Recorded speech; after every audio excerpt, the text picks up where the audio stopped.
Hi guys, Colin Taylor here once again with Heidi Anderson from Absolutely Animals and Training Academy here in London. Now we're here to talk about qualifications, and I know personally I get really confused about all the pathways and which way to go and so on and so forth. Now you know I'm a pro education, so I believe that if you can do it, possibly go for every qualification. I mean, look at Heidi's qualifications here on the wall up here. We got all the ones, the hires, and then we got all the ICMG. So amongst all her ribbons and stuff from grooming competitions. But you know what? It really, really does set you apart from other people. Now, I'm not saying that other people who haven't gone down this route are any less of a groomer.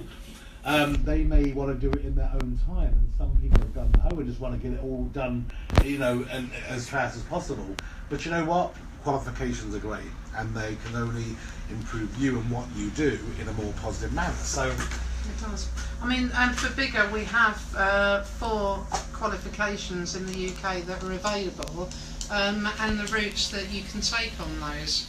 There are lots of different ways that you can access the qualifications. I only actually deliver City and Guilds qualifications here as a City and Guilds approved centre under London School of Pet Grooming. So that's what I would be talking about today, telling you about the pathway for that.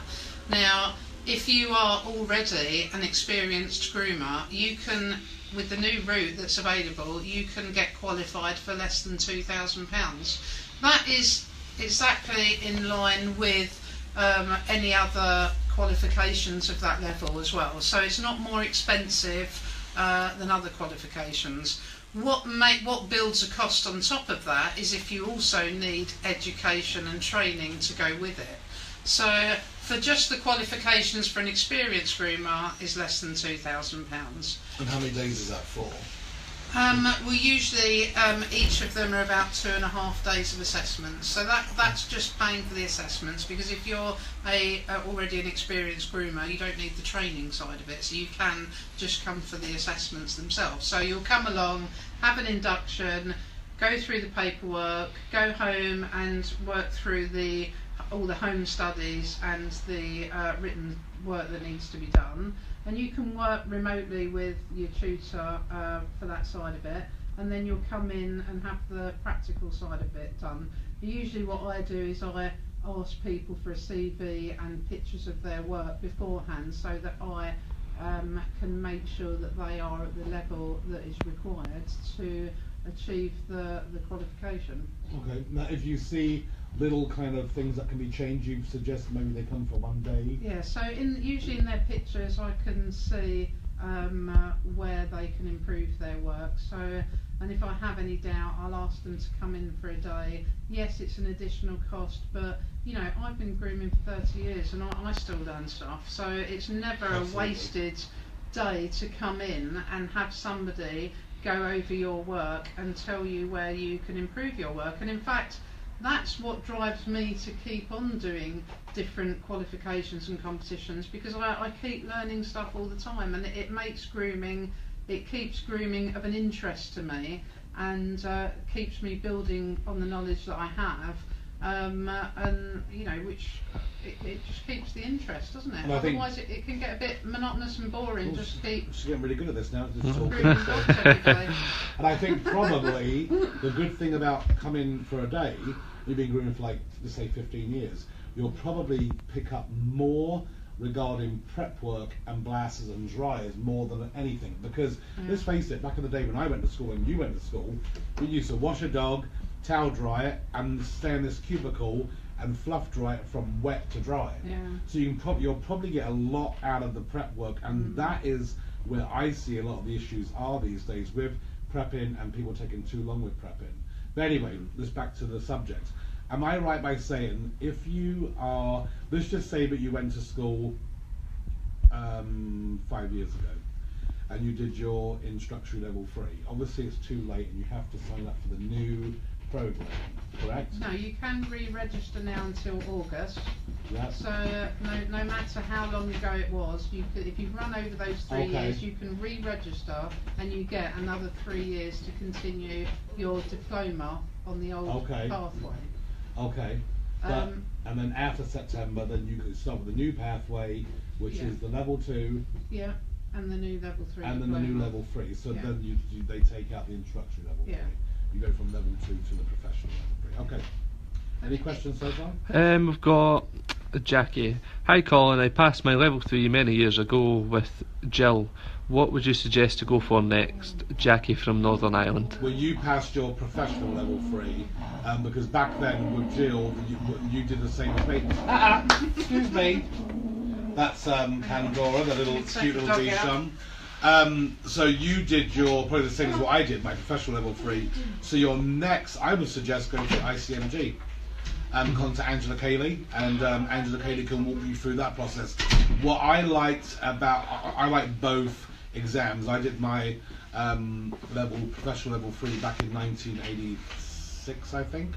But you had to no, it was wrong. I did my training in 85, but you had to be in the field for 2 years, so I did mine in 87 or 88. You probably did the same thing as what I did. So your next path would be your, obviously, the ICMG, because you've got your professional level 3. But for people that are sitting on the fence or maybe not knowing what to do, I say go for everything, but do it in your own time.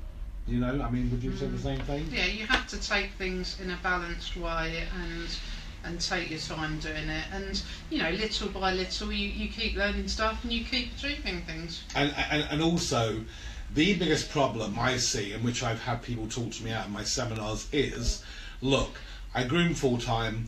I've been grooming for 7 years. I can afford to take the time off, and so on and so forth. Well, you know what? I totally get it. But you could then groom an extra dog for another week, and then you could take the time off. But we also talked about this earlier on, didn't we? About the most important thing about grooming is that you're actually including in your prices furthering your own learning.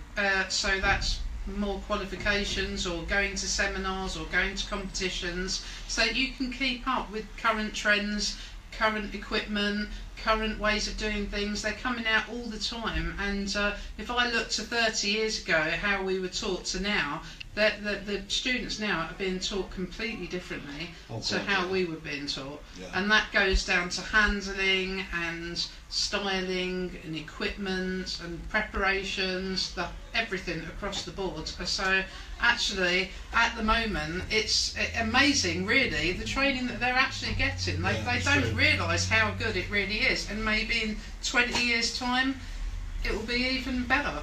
You know, they'll have better stuff out. Absolutely. You know, and I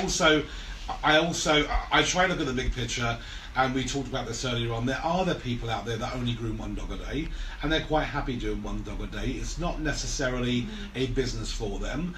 And you know what? For them people, I think what they're doing when it comes to their way of furthering their education is seminars and going to competitions. And you know what? I can put them down for doing that, because they are trying and doing something. So, and let's face it, it's not, you know, just because we do something, it necessarily isn't for everybody. I mean, we've limited our dogs to 10 dogs a day, and you know, I have students. Some want to go out and actually make a proper business that's, you know, a big business that's going to keep their mortgage and house and everything. Others just want to make a little thing at home as a little bit of a hobby, do a couple of days a week or a few dogs a week, you know, and they're not actually looking at it to pay all their bills. So you've really got a massive diversity in this industry of how people are delivering dog grooming and what they're expecting from it. But if you are doing it as a business, you need to put into your prices to be able to pay for furthering your education. Exactly, and I think that's the key. And I will say, I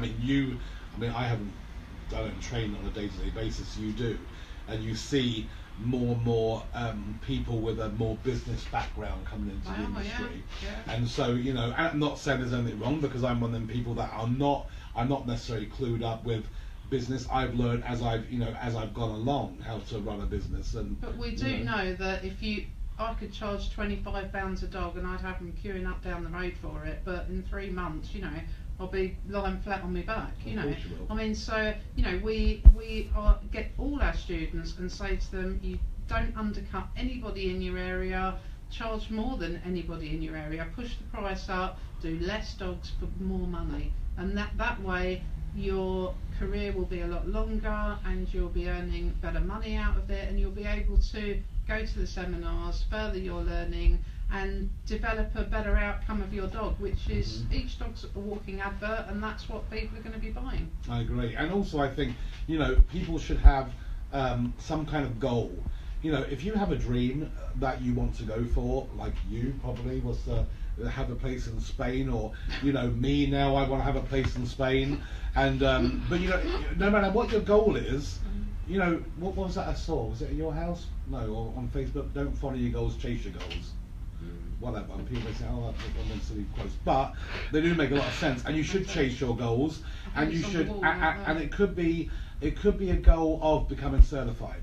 So you want to become certified, and you say, oh, you know what, I'm going to give myself 3 years to become certified. Sign up for your City and Guilds. I've got 3 years to do it. 3 years is a long time.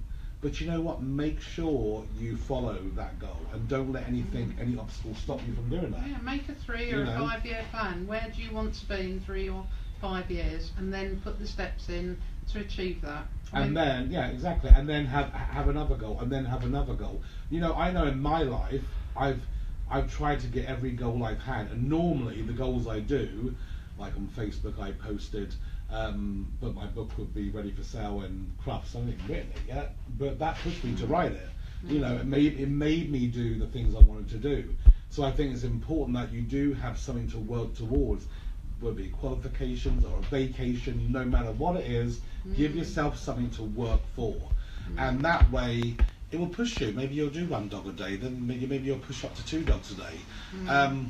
But you know what? Just try to be the best you can possibly be.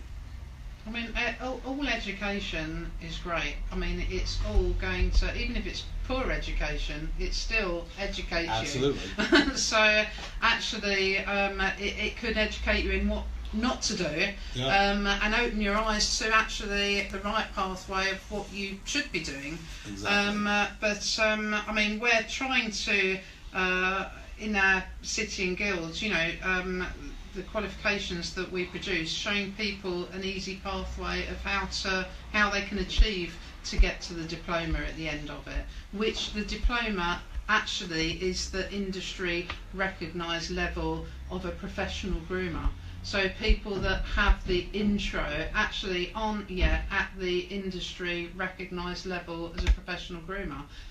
So that's why we're, you know, we're kind of saying to people, look, if you're on that pathway, you need to really prepare and get it finished, because otherwise, if you go over August and your time's run out, if you do want to get the diploma, which is the industry recognised standard, then you need to do the new pathway, which is to go back and do the level 2 and the new level 3 diploma.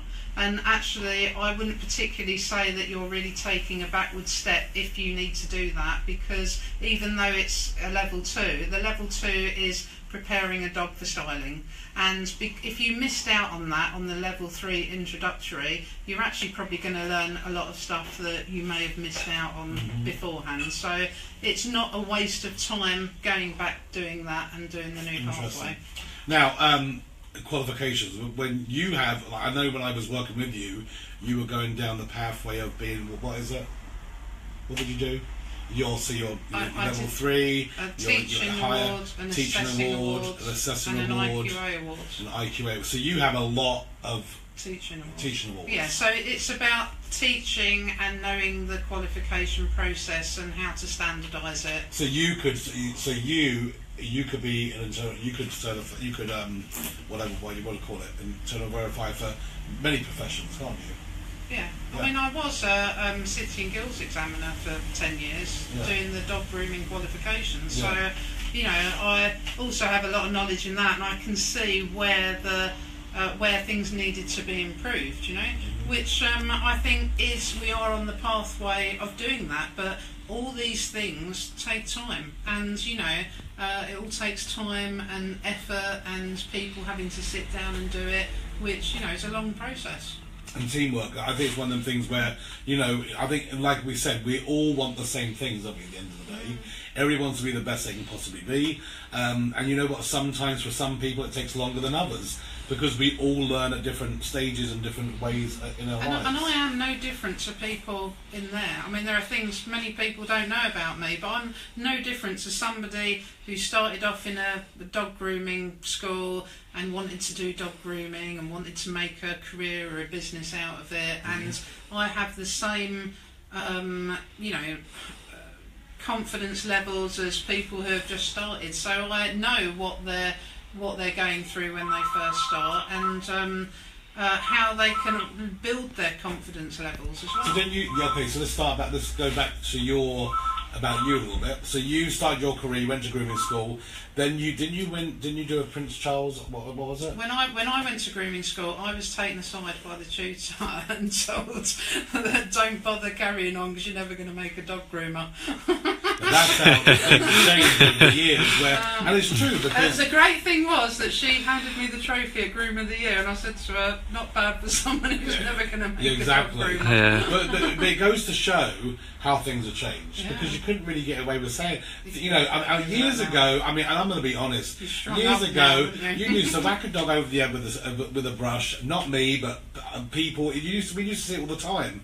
Four people on the dog was trying to rip your face off. Yeah. You don't see that these days. It's totally different. In animal handling and understanding of behaviour of dogs, and also understanding of how to get the dog to do what we want it to do, has massively improved over the years. But that is a process, isn't it? A process that each industry has to go through. Exactly. But the grooming industry is a very new industry. So you went to grooming school.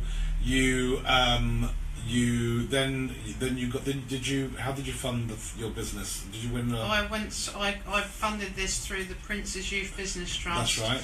And also I went on a business course funded by my local council, and I got a part grant, part loan to start it, which was £10,000 back then. And obviously you're a single mum. You have 3 children. Mum.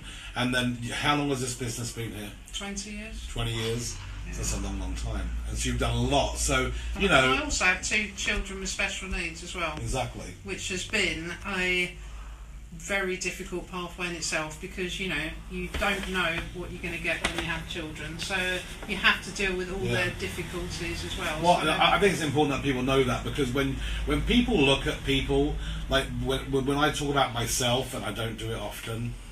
Never. No, but people, I suffer with anxiety.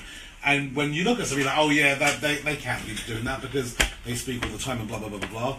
People probably don't know that you're a single mum and you have 2 special needs kids, and it's good that people do know something about you, because then you can relate to people and you can understand. But it's they do have problems, they do have issues, and my God, we're creative people at the end of the day. So I think we probably all do it in a way with people in the industry that we don't know. We see them do something, but we don't really know anything about their lives or what they're doing. But I think we all probably need to be a bit more open to the fact that everybody has lives and difficulties in their lives, and that may come out in things that they're doing in the industry, and we need to probably be a bit more helpful to supporting people that we see are having difficulties. About Amy Manson, we were talking about the other night, weren't we?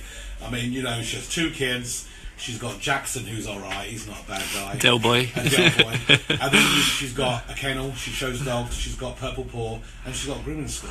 And you know what? It's like, and you can't always be walking around with, a smile on your face and hi, how are you? Because when you're competing, you have to be concentrating on what you're doing. You've got a lot of stuff to do. So actually, you can't be going around. I mean, I have a concentration face, and I know a lot of groomers do. That maybe doesn't look so approachable. But you've learned over the years, and we've all learned over the years. I mean, it's the one picture of you in Belgium, I was laughing. The before and after picture of your face. Any questions? Yes. So just to start. Oh, sorry for the camera shaking. I'm trying my best to start with. So we've got Lisa Phillips saying hi. Hi. And then we have Jackie from before asking about the level 4 in City and Guilds, because obviously she's done a level 3. So the level 4 is called the Professional Recognition Awards, and that is you can do that remotely. So it's building a portfolio. It's a management course, and if you have a look on my website, you can open all the information for that, and there's also an example as well, so it can show you that actually it's more than accessible for groomers. That's www.absoluteanimals.biz, correct? .biz, yeah. So .biz. And actually, I looked at the pathway because, like I said, if I can read and understand it, anybody can. And it was very, very straightforward, pinpointed. And I know groomers love that. They love everything to be pinpointed because that way it's a lot easier to read. Learners, aren't we? Absolutely. I mean, we're all a bit Asperger's and ADHD. You know, I like to see things actually written down, bullet pointed, and then I get it straight away. Telling me, gone in one ear and out the other. So I hope that gives you a little bit. We've got quite a few. Oh, sorry, go ahead. Try to finish things up. Okay. We've got Katie Dowding agreeing with what you're saying here. And then we've got Alexandra Oppenheim or something. Hi Colin. Hi Colin, thanks for the nooses. I'll pay you as soon as I stop travelling. Sorry. Right. That's fine. Here's a sort of question. I can only read most of it, but I get just. It's Shelley Whitfield. I got to skip level 2 as I've been working in the salon for over a year and started level 3, but the coursework was way too much for me as I am dyslexic and didn't really get any help from the college, so can't read anymore. So I think it's more this is a question that we come up with before. Well, I've had students here that are dyslexic, and I'm sure Leah Henderson won't mind me mentioning her because she said it on Facebook anyway. But she came here to do her level 3, and she's dyslexic. And you know, even though the theory work is done mostly remotely at home through home studies, us certainly as a school will help you through the theory side of it and break it down and make it easier for you to complete, because you know at the end of the day the student has to do the work. Absolutely. But we can break it down for them and actually show them what they need to provide for it. And this is not putting down anybody, but at least I'm just talking about you as an example. You know, you with the understanding from the get-go with the person's issues, then you can cater to them issues, can't you? Yeah. So it's important, and believe me, I feel for you because I'm the same way when it comes to reading and writing. And I did my driver's test back in the UK when I moved back here from America. I was like dreading it, and and I think these kind of things we do have to acknowledge. And I can just say to anybody wherever you're going for your tuition, make sure that they understand and they cater to that issue. Well, every school, part of the City and Guilds process is the student, that they know if that student has any learning difficulties. Absolutely. I mean, every single school should be doing that because that is part of the process. And if that has been missed or gone over, then I don't know why that is, but... Well, and also people have to realise, don't be scared about saying that you have a learning difficulty. I mean, my God, I think if we all were honest, we all would have. We have had people who have literally ticked they haven't got anything, but later on it aspires actually you do need more support, Yeah, exactly. But we can pick that up. But actually, if you mention it at the very beginning, then we can help and put support in for that. Okay. So we have Alexandra again, and I think this links in a bit with Groomerversity. Yeah. I'm just struggling to take the leap and put up the prices. Do I creep them up or just bang, here's the new price? Can I just say something about this? Yeah, go ahead. When I started this business, I was grooming 17 to 25 dogs a day in here, and not just me, but I had other groomers as well.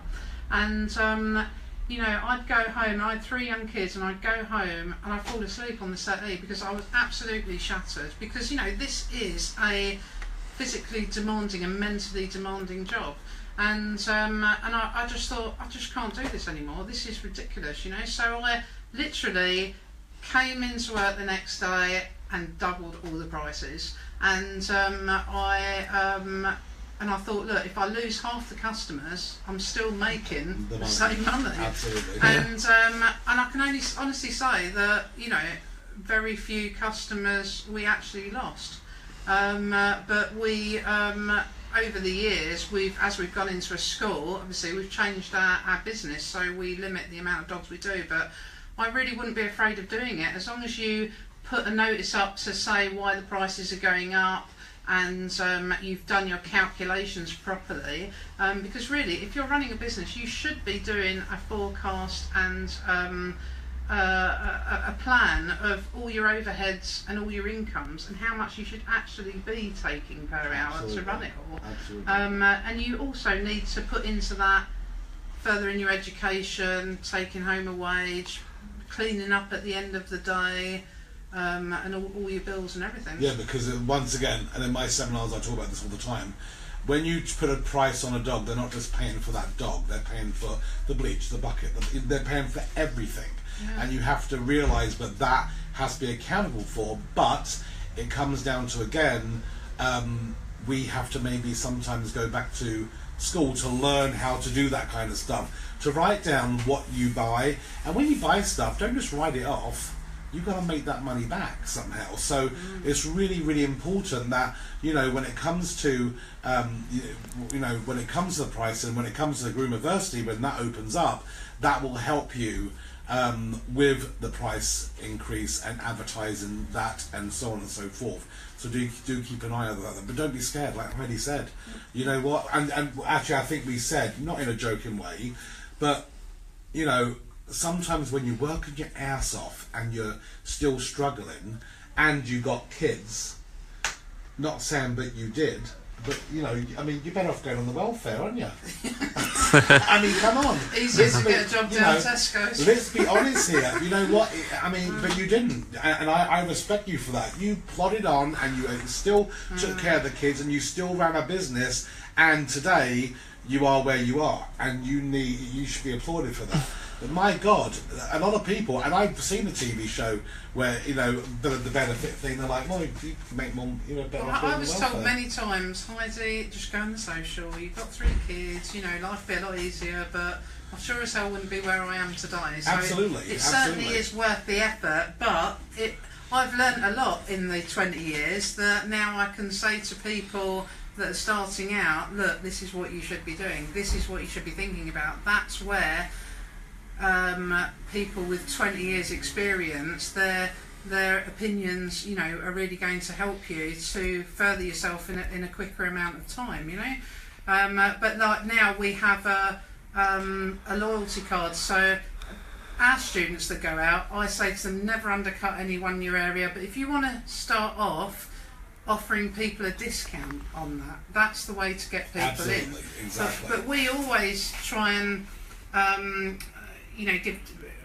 appreciate our own customers, so every other time they come they have a card and they get a discount, I think over 8 haircuts they get 1 haircut for half price. Yeah, they do, but actually that's 8 haircuts, yeah. So we're really rewarding their loyalty, and I think that's really important in a business. Yeah. So next up we have Lisa Phillips. I really have no confidence. I worry about my capabilities. I so want to further my education, but worry my lack of confidence is holding me back. Well, you know what? You are among millions, and especially with dog groomers. I was on the website last night because I couldn't get to sleep because Johnny was snoring. We were sharing the same bedroom, not the same bed. And I was reading about anxiety on the Groomers anxiety website. And you know what?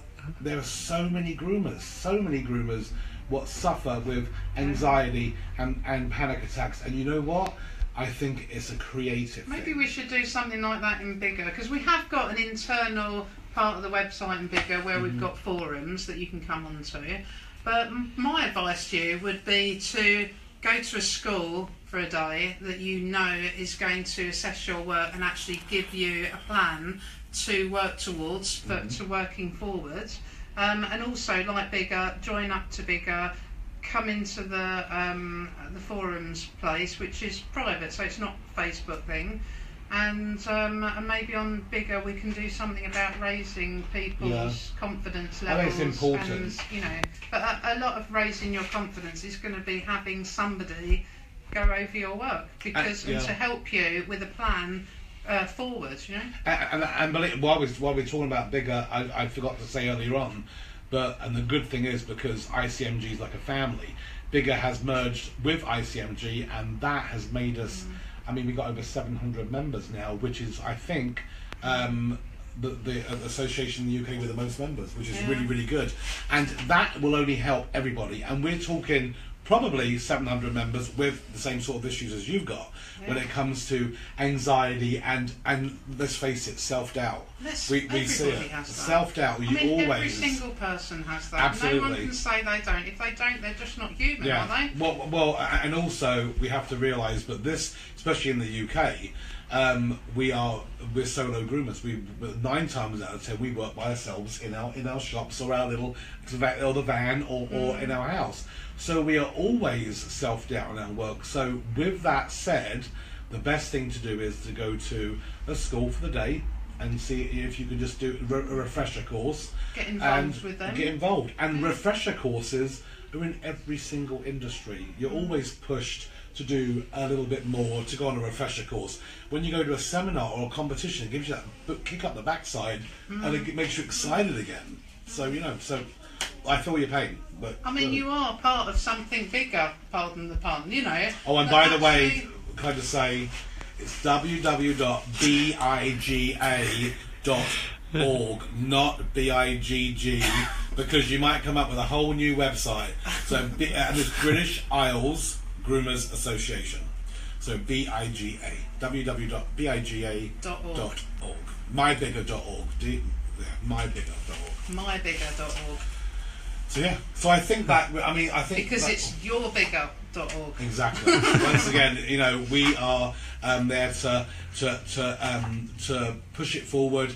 But one day, I would love to hand it over, and I know that there are already aspiring people in the pipeline who are who are learning to take over with Bigger, which is brilliant, because it means that we are keeping it in our industry run by people who are passionate about it, and that is really, really important about it.